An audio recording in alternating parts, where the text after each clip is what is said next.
Hello, আসসালামু আলাইকুম guys. চলে আসলাম আর একটি নতুন ভিডিও নিয়ে আপনাদেরকে দেখাবো। গতকাল আমি যে পেঁয়াজ রোপণ করছিলাম সেই জমিটা দেখানোর জন্য আছি। তবে আজকে আমি এই সকালে মেশিন দিয়ে পানি দিয়েছি, গতকালকে পানি দেওয়ার সময় পাইনি, এই জন্য আজকে সকালেই প্রথমে পানি দেওয়ার কাজটা সেরে ফেললাম। পানি দেওয়ার আগে স্প্রে করেছি, যেটা হচ্ছে গুঁড়া ঘাস পরবর্তীতে যাতে না জ্বালায়,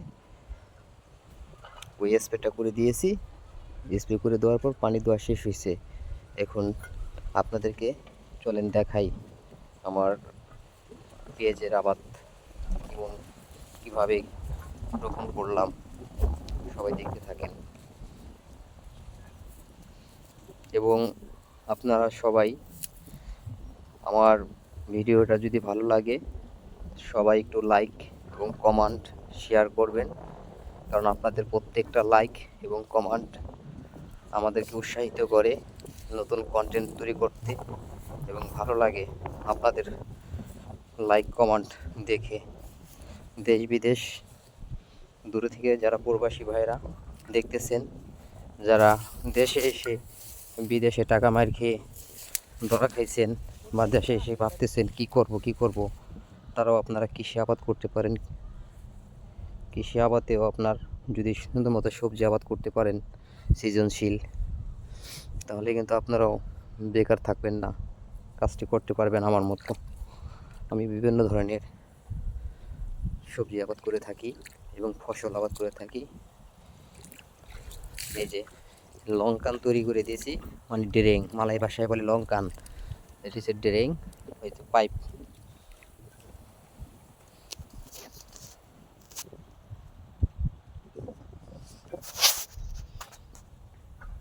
এই যে পাইপ তৈরি করেছি। এই যে আমার বেগুন গাছ, পেঁপে গাছ, এই যে বেগুন গাছ, এবং এই যে বেগুন গাছ খুব সুন্দর হয়েছে। এই প্রত্যেকটা লাইনে পাইপ ফিটিং করে দেওয়া, কারণ যদি সরাসরি পাইপ সাইডে দেই তাহলে পেঁয়াজের চারা উঠে যাবে এবং পানির গতির স্রোতে পেঁয়াজের চারা উঠে যাবে।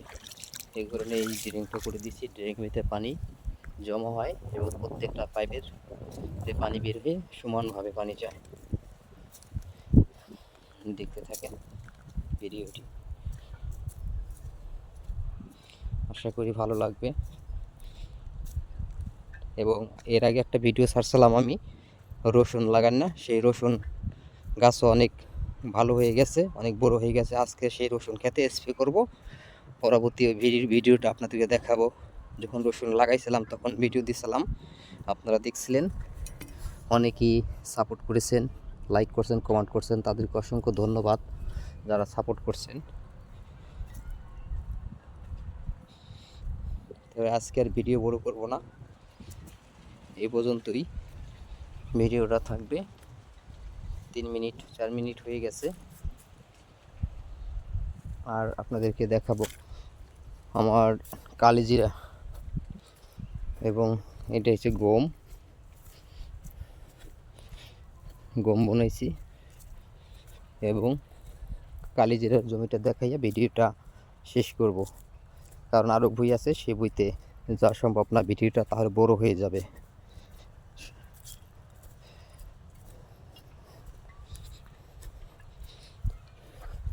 এই যে হচ্ছে কালিজিরা, এই যে গুঁড়া ঘাস হয়েছিল, গুঁড়া ঘাসের স্প্রে করেছি, সম্পূর্ণ ঘাস মইটা একবারে শেষ হয়ে গেছে। তো আজকে ভিডিও এখানে শেষ করলাম। সবাই ভালো থাকবেন, সুস্থ থাকবেন। প্রবাসী ভাইদের জন্য শুভকামনা এবং দোয়া ও ভালোবাসা রইল।